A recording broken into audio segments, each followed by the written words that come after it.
committee will remember I just made the point about the photographs, and I'd asked why on earth we would have held illicit or unauthorised gatherings in the presence of an official photographer. Then I went on to say, most important of all, if it was obvious to me that these events were contrary to the guidance and the rules, then it must have been equally obvious to dozens of others, including the most senior officials in the country, all of them, most of them like me, responsible for drawing up the rules, and it must have been obvious to others in the building, including the current Prime Minister.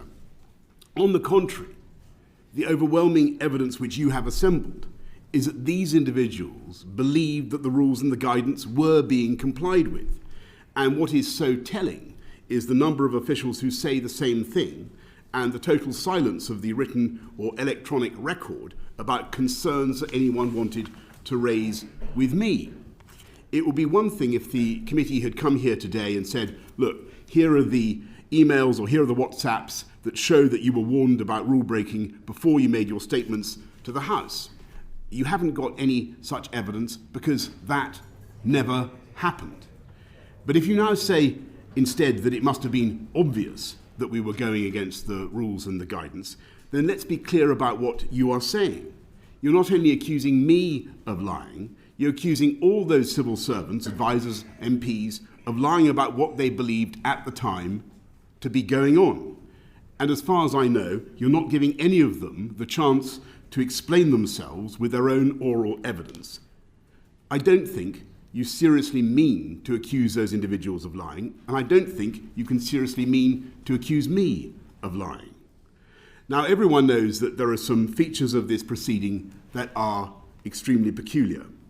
I have the utmost respect for you, the Chair, but you have said some things about this matter before reading the evidence, which are plainly and wrongly prejudicial or prejudge the very issue on which you are adjudicating. I'm going to put your earlier remarks down to the general cut and thrust of politics and trust in what you have stressed at the outset, the impartiality that the committee insists upon and insists upon in your report.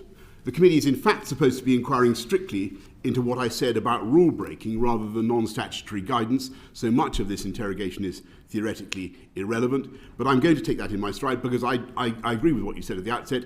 It is your job, in which I want to help you, to understand why I said what I said to Parliament and whether I deliberately set out to deceive. And I emphatically did not.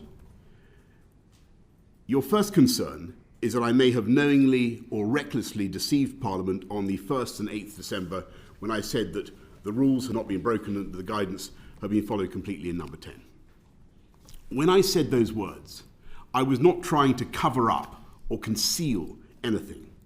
I said what I said in good faith, based on what I honestly knew and reasonably believed at the time. That belief, what was in my head, was based on my understanding of the rules and the guidance. That did not mean that I believed that social distancing was complied with perfectly. That is because I and others in the building did not believe it was necessary or possible to have a 2 metre or 1 metre after June the 24th, 2020, electrified force field around every human being. Indeed, that is emphatically not what the guidance prescribes.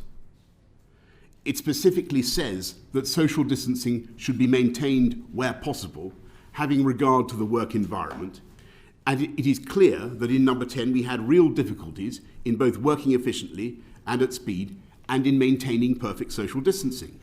It's a cramped, narrow 18th century townhouse. We had no choice but to meet day in, day out, 7 days a week in an unrelenting battle against COVID. I had to call many meetings on the spot and to call make a great many high-speed decisions. Yes, we certainly did have social distancing.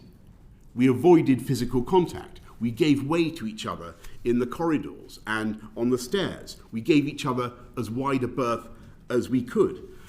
But it would have been impossible to have a drill sergeant measuring the distance between us all hours of the day and night.